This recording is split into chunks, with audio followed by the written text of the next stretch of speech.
A paz do Senhor Jesus, amados, aqui é a missionária Geni e eu estou aqui com mais um devocional Porção do Céu.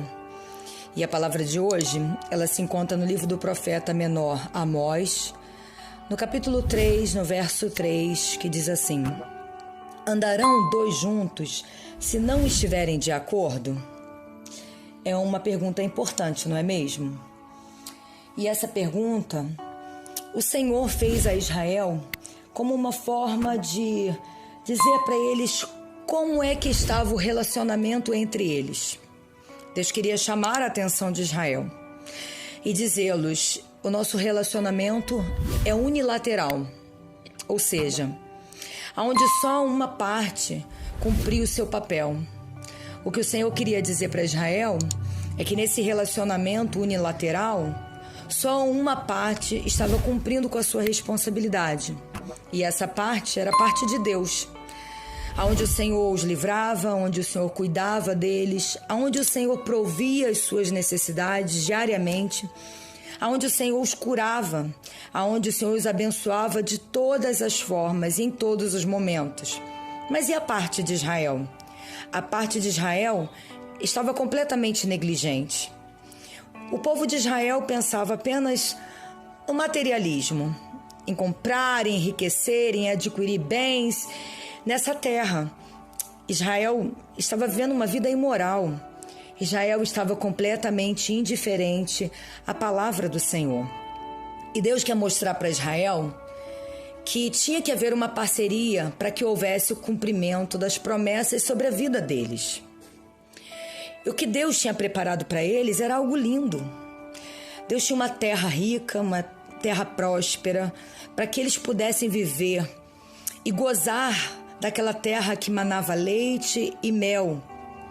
Mas nessa terra haviam 7 povos diferentes, a qual eles precisariam expulsar para conquistar de forma completa aquela promessa.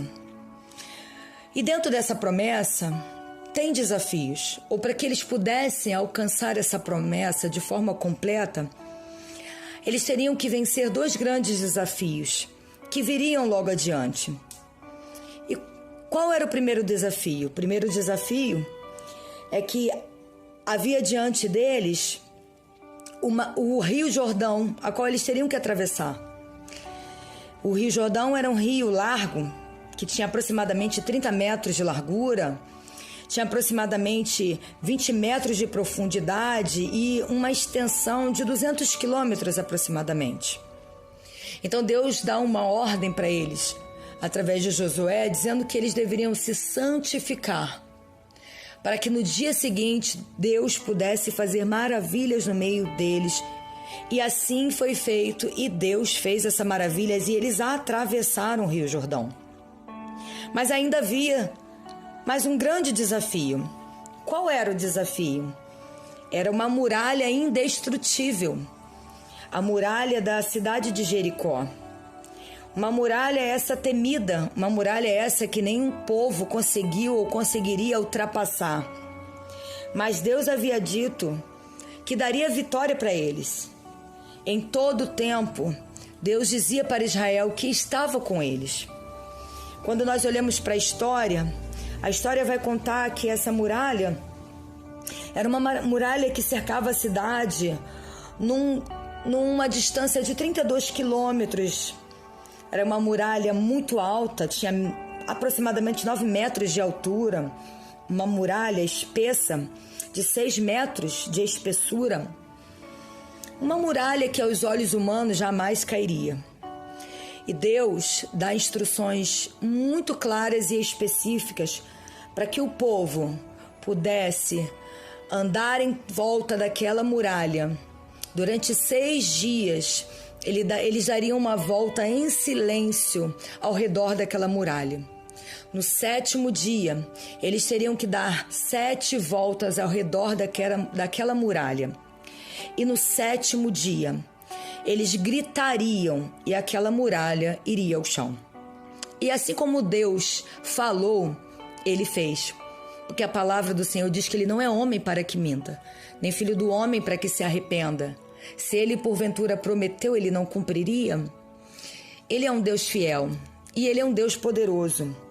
E Ele disse para o povo: eis que estou contigo todos os dias. E Ele esteve.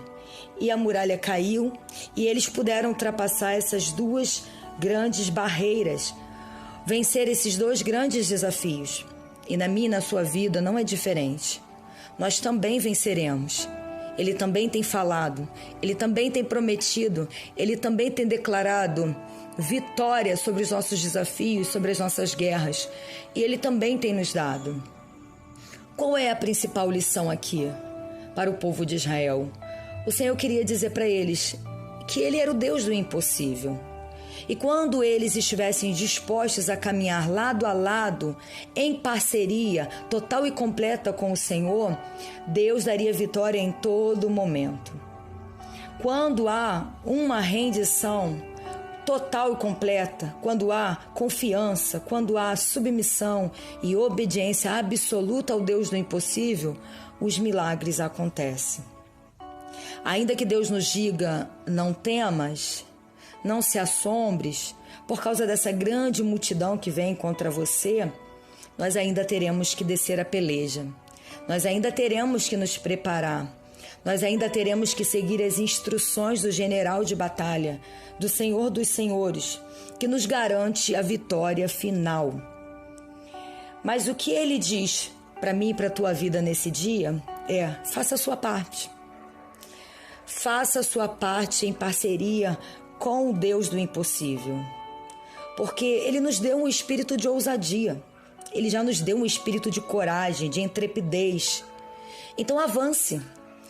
Então se mova. Saia do lugar de procrastinação. Saia do lugar de comodismo. Saia dessa paralisia espiritual. Se não fosse assim, aquela mulher que tinha todos os motivos para se lamentar, para dar desculpas. Sim, aquela mulher do fluxo de sangue. Se ela não tivesse ousado, ela não teria alcançado a sua cura. Porque você sabe, nós sabemos, ela avançou, ela ultrapassou aquela multidão. Ela venceu todas os seus fantasmas, ela venceu todas as guerras na sua mente e ela foi, mesmo sabendo que ela corria o risco de ser apedrejada por ser uma mulher imunda perante o julgamento da população. Mas ela foi em encontro de Jesus e ela alcançou a sua vitória. Então rompa seus limites nesse dia. Se não fosse assim, a viúva dos filhos dos profetas, ela não teria alcançado a provisão necessária para sua casa, que colocava em risco, por causa de dívidas, os seus filhos irem embora e não retornarem mais. Mas ela foi até o profeta. Ela foi em busca daquele que poderia clamar por ela, interceder por ela, ao Deus Todo-Poderoso, e ela assim alcançou a provisão para o sustento do seu lar, para pagar suas dívidas e continuar vivendo de uma forma digna daquele que conhece o Deus do impossível. Se não fosse assim, aquela viúva não teria ido atrás daquele juiz iníquo, insistindo para que ele julgasse a sua causa, mesmo sabendo que aquele homem não temia Deus, mesmo sabendo que aquele homem não temia homem algum, mas ela sabia que ali estava a solução para a sua causa. Nós temos também um grande juiz e nós devemos também ir até ele, insistir, bater, buscar, pedir, porque o nosso juiz, que não é iníquo, é um justo juiz, ele também está pronto para julgar a nossa causa. Então lembre-se, o nosso Deus é o Deus do impossível. Mas a pergunta para o povo de Israel é a mesma pergunta para mim e para você nesse dia. Andarão dois juntos se não estiverem de acordo? Então faça a sua parte, que Deus fará a parte dele. Que Deus te abençoe grandemente e até a próxima mensagem devocional Porção do Céu.